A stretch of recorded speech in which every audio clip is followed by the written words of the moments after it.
You, John Fitzgerald Kennedy, do solemnly swear I, John Fitzgerald Kennedy, do solemnly swear that you will faithfully execute the office of President of the United States that I will faithfully execute the office of President of the United States and will, to the best of your ability, and will, to the best of my ability, preserve, protect, and defend the Constitution of the United States. preserve, protect, and defend the Constitution of the United States. So help you God.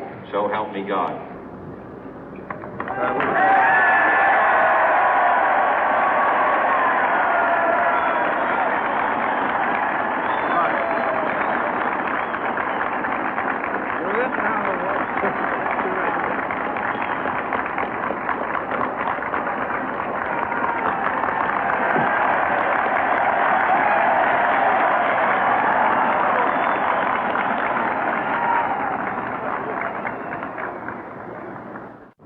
Vice President Johnson, Mr. Speaker, Mr. Chief Justice, President Eisenhower, Vice President Nixon, President Truman, Reverend clergy, fellow citizens. We observe today not a victory of party, but a celebration of freedom, symbolizing an end as well as a beginning, signifying renewal as well as change. For I have sworn before you and Almighty God the same solemn oath our forebears prescribed nearly a century and 3/4 ago. The world is very different now, for man holds in his mortal hands the power to abolish all forms of human poverty and all forms of human life. And yet the same revolutionary beliefs for which our forebears fought are still at issue around the globe. The belief that the rights of man come not from the generosity of the state, but from the hand of God. We dare not forget today that we are the heirs of that first revolution. Let the word go forth from this time and place to friend and foe alike that the torch has been passed to a new generation of Americans born in this century, tempered by war, disciplined by a hard and bitter peace, proud of our ancient heritage, and unwilling to witness or permit the slow undoing of those human rights to which this nation has always been committed and to which we are committed today at home and around the world.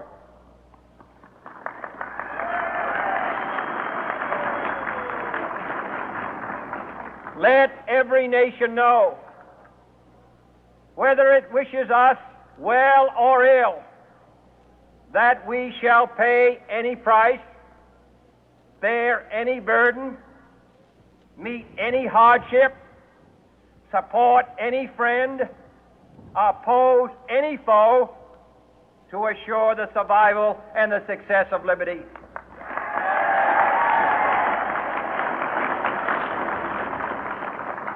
This much we pledge and more. To those old allies whose cultural and spiritual origins we share, we pledge the loyalty of faithful friends. United, there is little we cannot do in a host of cooperative ventures. Divided, there is little we can do, for we dare not meet a powerful challenge at odds and split asunder. To those new states whom we welcome to the ranks of the free, we pledge our word that one form of colonial control shall not have passed away, merely to be replaced by a far more iron tyranny. We shall not always expect to find them supporting our view, but we shall always hope to find them strongly supporting their own freedom, and to remember that in the past, those who foolishly sought power by riding the back of the tiger ended up inside.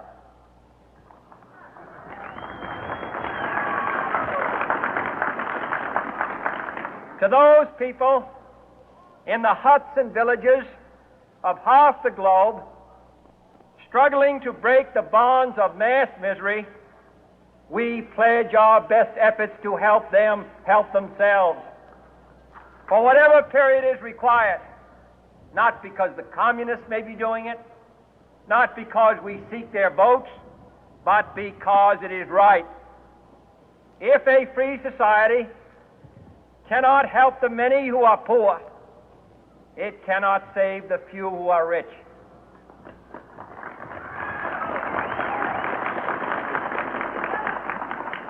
To our sister republics south of our border, we offer a special pledge to convert our good words into good deeds, in a new alliance for progress, to assist free men and free governments in casting off the chains of poverty. But this peaceful revolution of hope cannot become the prey of hostile powers. Let all our neighbors know that we shall join with them to oppose aggression or subversion anywhere in the Americas. And let every other power know that this hemisphere intends to remain the master of its own house.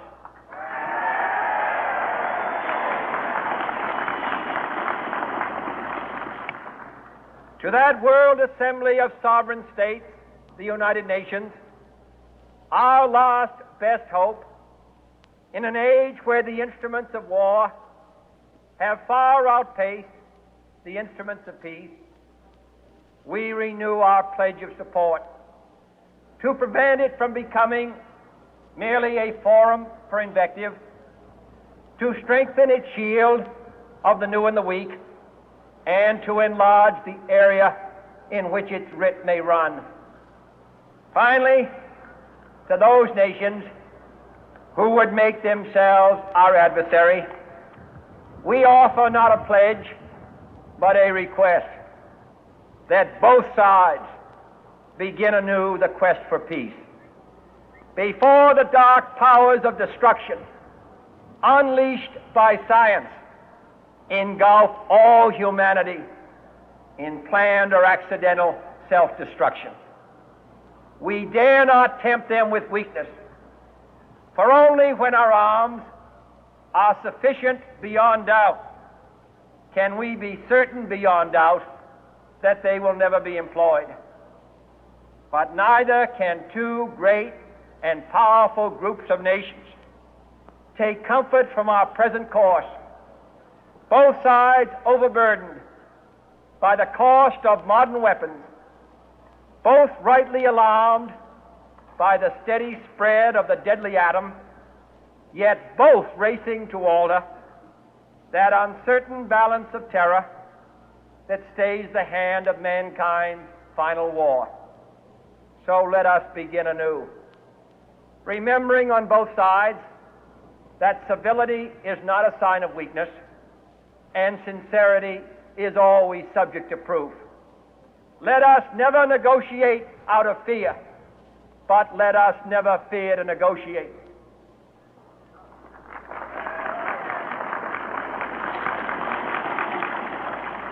Let both sides explore what problems unite us, instead of belaboring those problems which divide us. Let both sides, for the first time, formulate serious and precise proposals for the inspection and control of arms, and bring the absolute power to destroy other nations under the absolute control of all nations.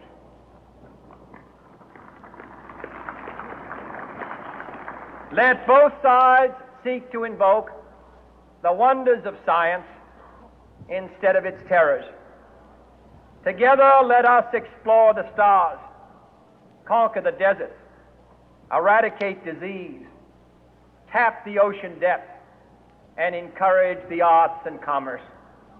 Let both sides unite to heed in all corners of the earth the command of Isaiah to undo the heavy burden and let the oppressed go free.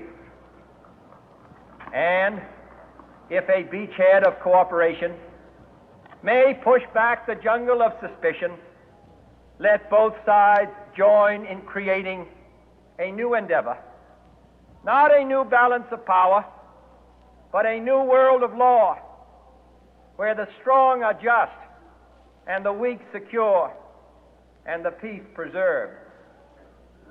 All this will not be finished in the first 100 days, nor will it be finished in the first 1,000 days, nor in the life of this administration, nor even perhaps in our lifetime on this planet. But let us begin.